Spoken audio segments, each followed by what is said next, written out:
Welcome to the Constitutional Clarion. We've been told that within the next year Australia will hold a referendum on Indigenous constitutional recognition. So I thought it would be a good idea to do a series of videos about referendums. Now, as you know, I've already done one on the nuts and bolts of the technicalities of how a referendum is held, but I want to give a bit more context by looking at the history of referendums, which ones are successful, which ones have failed, what are the reasons, and what's the history behind it. So today I'm going to start with the very first referendum that was held in Australia, and that was in South Australia in 1896, so before Federation. The South Australians were actually quite interesting. South Australia was settled as a free colony as opposed to a convict colony. If you talk to a South Australian, they tend to be very proud of that fact. And it meant that the people who came and settled South Australia were largely middle-class people, merchants and the like, and they took very seriously their right to vote and their involvement in political matters, and they were much more progressive and democratic and far more innovative indeed in terms of things like elections. That was where the secret ballot, for example, was first exercised. So the South Australians had a very broad franchise. They did not, for example, unlike some other colonies, exclude Aboriginal people from voting. So Aboriginal men were able to vote as well as other men.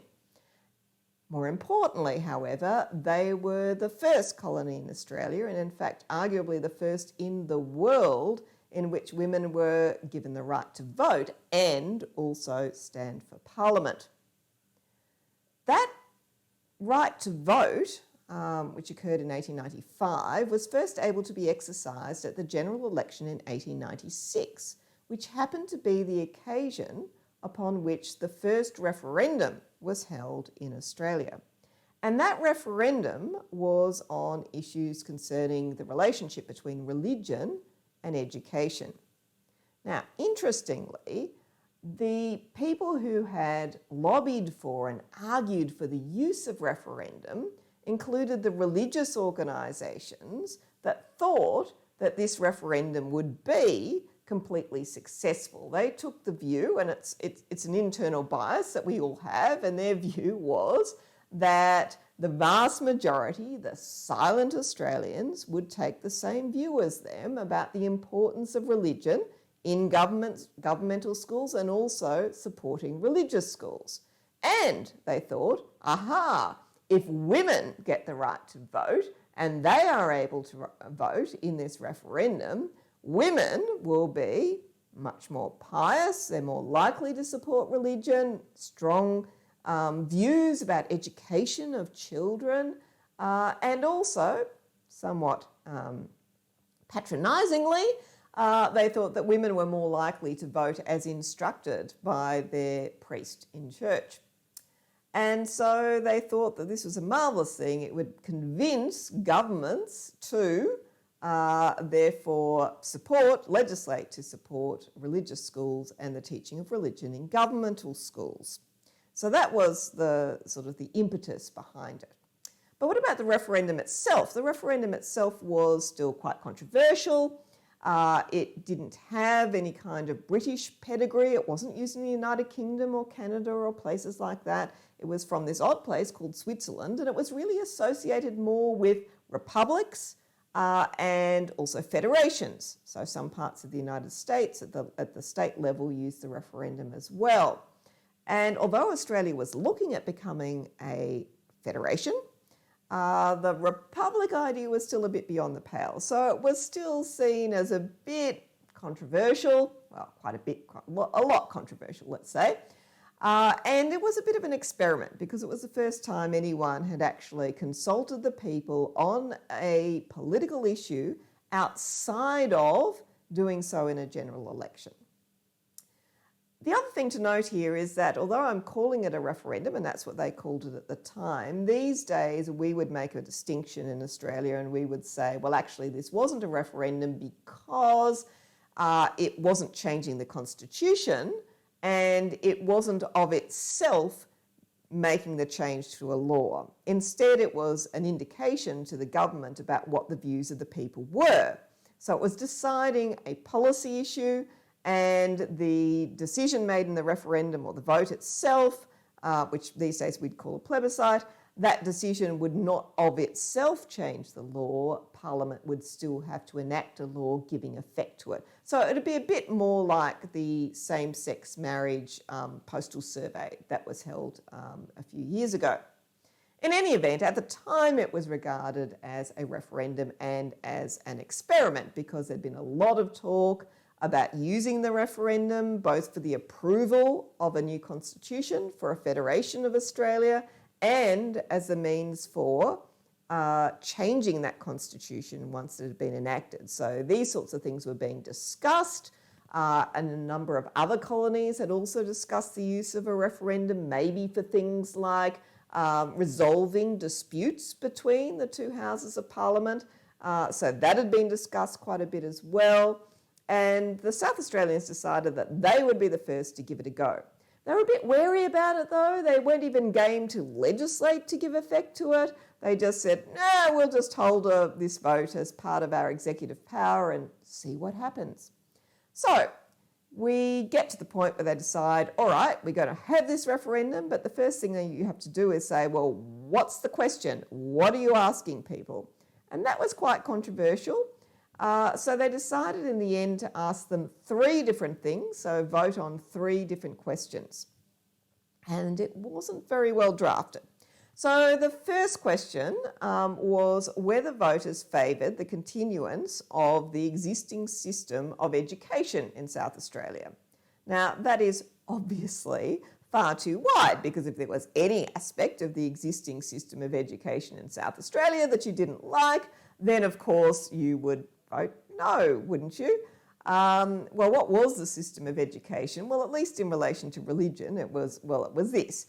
First of all, it was that education was compulsory for children up to the age of 13, that education was free in government schools, but non-government schools, particularly religious schools, were not supported by government funds, and therefore people had to pay money to be able to attend those schools. So the questions asked, the first one was about whether you supported the continuation of that current system. The second question was whether voters favoured the introduction of scripture studies in government schools during school hours. Okay, still controversial in some other jurisdictions as well. And the third question that was asked was whether voters favoured the making of government grants to religious schools so that they could teach children, including the non-religious aspects of the curriculum. So they were the 3 questions, and they were criticised in the newspapers for the rather poor drafting of the questions, particularly the relationship between the first question and the other 2. There was a lack of clarity about what it was that you were actually voting for. If you said you didn't agree with the current system of education, what was the consequence of that? So, yeah, they didn't do a very good job. Second issue was, well, on the actual ballot paper, what is it that you do when you vote about this? And so they decided that to vote in favour of one of these questions, you would put an X next to it. And if you didn't want to vote in favour of it, you just wrote nothing. And the consequence of that was that everybody who abstained because they didn't want to decide one way or another ended up having their votes count as no. So that certainly raised the no vote in relation to these things.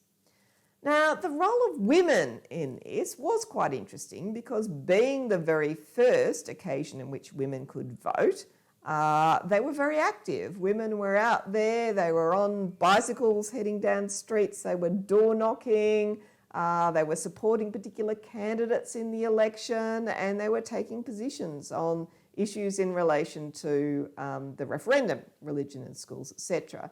And so there was quite a deal of commentary in the news media as well about how involved women were in that particular campaign. So what was the outcome of the campaign? Well, it was interesting because first of all, I should tell you the turnout rates, because that was interesting as well. So the turnout rate was relatively strong in a system where there was no compulsory voting. So remembering the numbers of people, the population was pretty low at the time, and the number of enrolled voters was too. Enrolment itself wasn't compulsory either at the time. So there were around about 138,000 people who were enrolled to vote, and of them around 91,000 voted. So, and amongst the voters, 68% of women who were on the electoral roll voted, which is a pretty good number, but of course not all women had enrolled, putting themselves on the electoral roll. Most interesting, I think, about it was that in each of these three questions, the numbers of voters in different on for or against were quite different. And that shows that the voters actually were thinking actively about each particular question and took different positions. So it wasn't a case of everybody voting, one lot all voting yes here and one lot all voting no consistently. There were differences between them. So what was the outcome?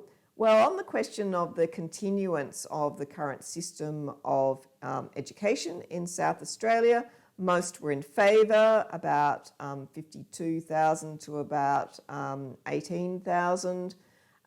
In relation to teaching of scripture in government schools, most were opposed. So there you had around 19,000 who were in favour, but about 35,000 who were against. And the last one in relation to government grants to religious schools, that one actually failed even more than the one about scripture.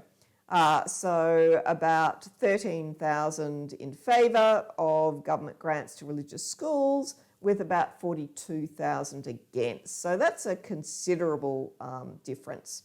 And it was a huge shock to the religious organisations who'd all assumed that the women out there and the silent majority were all going to support the teaching of religion in government schools and financial support for religious schools.